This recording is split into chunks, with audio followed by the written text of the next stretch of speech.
far, especially second half, is Portugal, Ghana.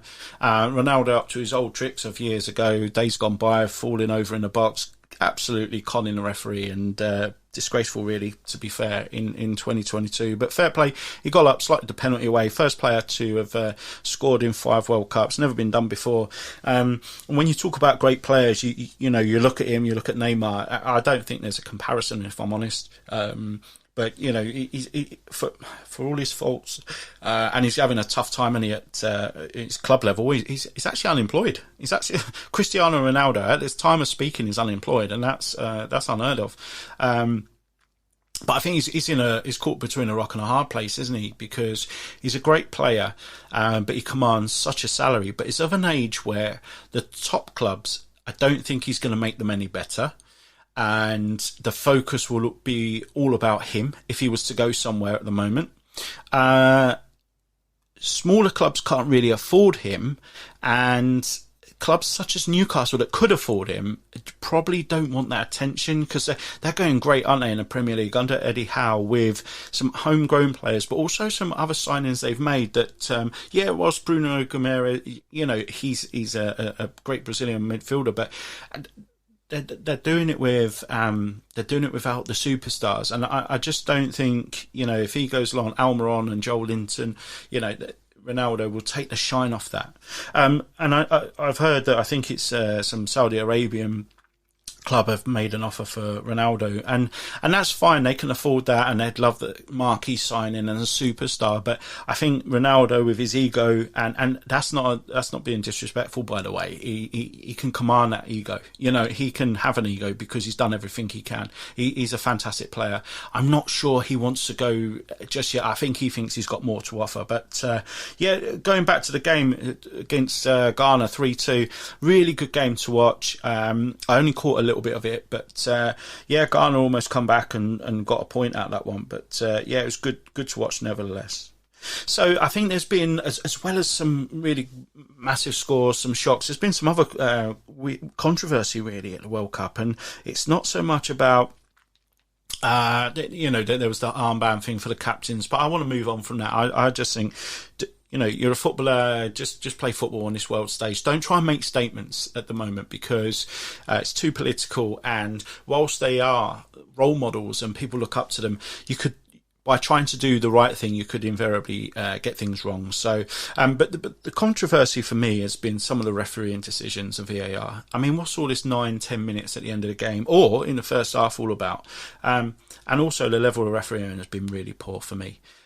We watch the Premier League week in, week out. We give those refs a real hard time at times because, and rightly so, some of the decision making is awful. But when I see what's out there, I just think, wow, we've got a lot better referees than what's across the rest of the world at the moment. So, I think some of the referees are getting conned. I think they're playing to the occasion rather than playing a football match, refereeing a football match. So, look, I don't want to be too critical because it's a tough gig, and I'm sure it's there's a lot of nerves. And, if my son or daughter was an official at the World Cup, I'd be proud as punch, and I wouldn't want everybody on their back if they were making some poor decisions. But by the same token, it's clear to see it's not the best, is it?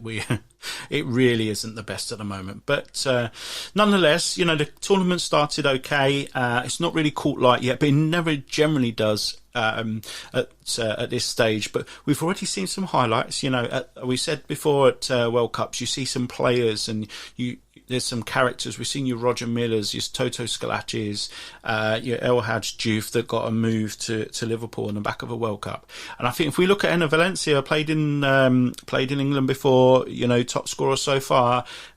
He's doing all right for himself. So we're starting to see that, and I think some of the goalkeeping. I've been, really impressed by some of the goalkeepers, some of their performances, and a lot of these goalkeepers out there are playing with their feet a lot more, but they're able to command their box still and pull off some good saves. So, it'd be interesting to go into the second week when there's a little bit more up for grabs in those second games, because for some of the teams it will be the end of their tournament.